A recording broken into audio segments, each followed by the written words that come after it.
Today brings the largest one-day increase in COVID-19 related deaths we've had since the pandemic started in March. Thanks for watching. I'm Craig O'Neill, and here we go, taking a look at the numbers.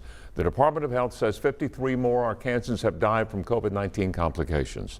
That's 11 more than the previous one-day record for the state. It brings the coronavirus death toll now to just over 2,700. That grim news comes with a decrease in overall hospitalizations.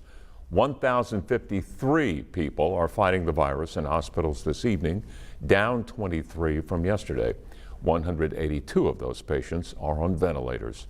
We had 1,118 new COVID-19 cases reported today in Arkansas. The graph on your screen shows that's the lowest increase we've had in the past week. Just over 18,000 cases are active right now across the state. The governor announced today he's holding community meetings to focus on fighting the COVID-19 surge in Arkansas. These meetings are designed for the governor to work with leaders to create a local action plan. The first meeting is tomorrow in Benton.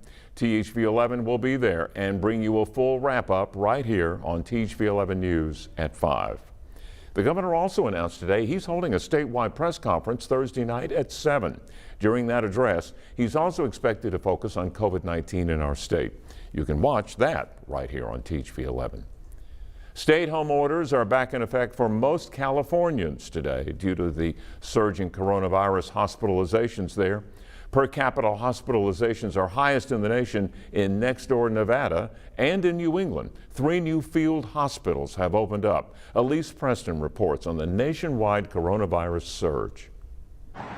Starting today, 85% of California residents have been ordered to not leave their homes for at least the next 3 weeks, except for essential purposes. Coronavirus hospitalizations tripled in the last month, and yesterday the state recorded more than 30,000 new cases. That's the highest single-day total in any state so far. During the lockdown, restaurants will only be able to serve takeout, and owners are worried their businesses won't survive. Once this is over, there's not going to be too many people left.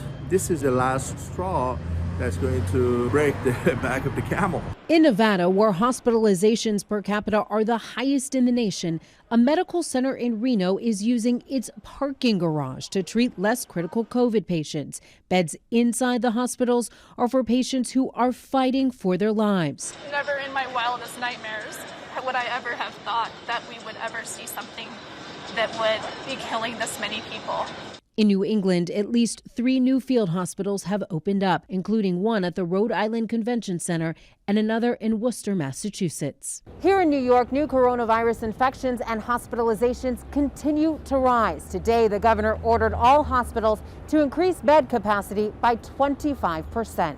Governor Andrew Cuomo was joined in his news conference by Dr. Anthony Fauci, who warned the surge from Thanksgiving will collide with Hanukkah and Christmas. So you have a surge upon a surge, and then before you can handle that, more people are going to travel over Christmas. We could start to see things really get bad in the middle of January. For some Americans, the virus hit much sooner. Janet and Richard Gingras of Providence, Rhode Island, both died of COVID-19 just days apart. What really hurt our family and other families, I'm sure, is the inability to go and comfort them. The couple was about to celebrate their 70th wedding anniversary.